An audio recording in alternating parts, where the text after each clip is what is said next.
I begin in the name of God, the most gracious, the most merciful.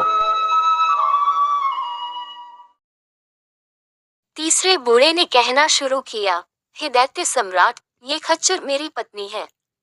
मैं व्यापारी था। एक बार मैं व्यापार के लिए परदेश गया। जब मैं 1 वर्ष बाद घर लौटकर आया तो मैंने देखा कि मेरी पत्नी एक हबशी गुलाम के पास बैठी हास विलास और प्रेमालाप कर रही है। ये देखकर मुझे अत्यंत आश्चर्य और क्रोध हुआ और मैंने चाहा कि उन दोनों को दंड दूं। तभी मेरी पत्नी एक पात्र में जल ले आए और उस पर एक मंत्र फूंककर उसने मुझ पर अभिमंत्रित जल छिड़क दिया, जिससे मैं कुत्ता बन गया। पत्नी ने मुझे घर से भगा दिया और फिर अपने हास विलास में लग गई। मैं इधर उधर घूमता रहा, फिर भूख से व्याकुल होकर एक कसाई की दुकान पर पहुंचा और उसकी फेंकी हुई हड्डियां उठाकर खाने लगा। कुछ दिन तक मैं ऐसा ही करता रहा। फिर एक दिन कसाई के साथ उसके घर जा पहुंचा। कसाई की पुत्री मुझे देखकर अंदर चली गई और बहुत देर तक बाहर नहीं निकली। कसाई ने कहा, तू अंदर क्या कर रही है, बाहर क्यों नहीं आती? लड़की बोली, मैं अपरिचित पुरुष के सामने कैसे जाऊं? कसाई ने इधर उधर देखकर कहा कि यहाँ तो कोई अपरिचित पुरुष नहीं दिखाई देता, तू किस पुरुष की बात कर रही है? लड़की ने कहा, ये कुत्ता जो तुम्हारे साथ घर में आया है, तुम्हें इसकी कहानी मालूम नहीं है। यह आदमी है। इसकी पत्नी जादू करने में पारंगत है। उसी ने मंत्र शक्ति से इसे कुत्ता बना दिया है। अगर तुम्हें इस बात पर विश्वास न हो, मैं तुरंत ही इसे मनुष्य बनाकर दिखा सकती हूँ। कसाई बोला, भगवान के लिए सो ही कर। तू इसे मनुष्य बना दे ताकि यह लोक परलोक दोनों का धर्म संचित करे। ये सुनकर वह लड़की एक पात्र में जल लेकर अंदर से आए और जल को अभिमंत्रित करके मुझ पर छिड़का और बोली, तू इस देह को छोड़ दे और अपने पूर्व रूप में आ जा। उसके इतना कहते ही मैं दोबारा मनुष्य के रूप में आ गया और लड़की फिर पर्दे के अंदर चली गई।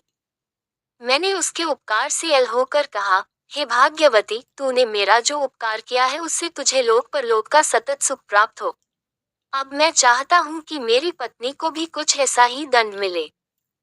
ये सुनकर लड़की ने अपने पिता को अंदर बुलाया और उसके हाथ थोड़ा अभिमंत्रित जल बाहर भिजवा कर बोली, तू इस जल को अपनी पत्नी पर छिड़क देना।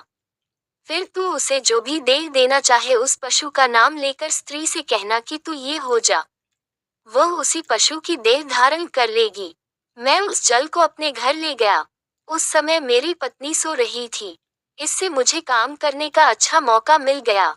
मैंने अभिमंत्रित जल के कई छींटे उसके मुंह पर मारे और कहा, तू स्त्री की देह छोड़कर खच्चर बन जा।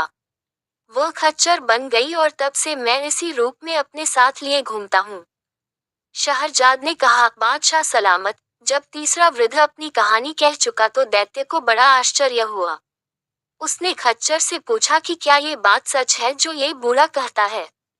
खच्चर ने सिर हिलाकर संकेत दिया कि बात सच्ची है। तत्पश्चात दैत्य ने व्यापारी के अपराध का बचा हुआ तिहाई भाग भी क्षमा कर दिया और उसे बंधन मुक्त कर दिया। उसने व्यापारी से कहा, तुम्हारी जान आज इन्हीं 3 वृद्ध जनों के कारण बची है। यदि ये लोग तुम्हारी सहायता न करते तो तुम आज मारे ही गए थे। अब तुम इन तीनों के प्रति कृतज्ञता प्रकट करो। ये कहने के बाद दैत्य अंतर्ध्यान हो गया। व्यापारी उन तीनों के चरणों में गिर पड़ा। वे लोग उसे आशीर्वाद देकर अपनी अपनी राह चले गए और व्यापारी भी घर लौट गया और हंसी खुशी अपने प्रियजनों के साथ रहकर उसने पूरी आयु भोगी। शहरजाद ने इतना कहने के बाद कहा, मैंने जो ये कहानी कही है इससे भी अच्छी एक कहानी जानती हूँ जो एक मछुआरे की है। बादशाह ने इस पर कुछ नहीं कहा, लेकिन दुनियाजाद बोली, बहन, अभी तो कुछ रात बाकी है। तुम मछुआरे की कहानी भी शुरू कर दो। मुझे आशा है कि बादशाह सलामत उस कहानी को सुनकर भी प्रसन्न होंगे। शहरयार ने वह कहानी सुनने की स्वीकृति भी दे दी। शहरजाद ने मछुआरे की कहानी इस प्रकार आरंभ की। Subscribe and share and like and comment, but now as you like.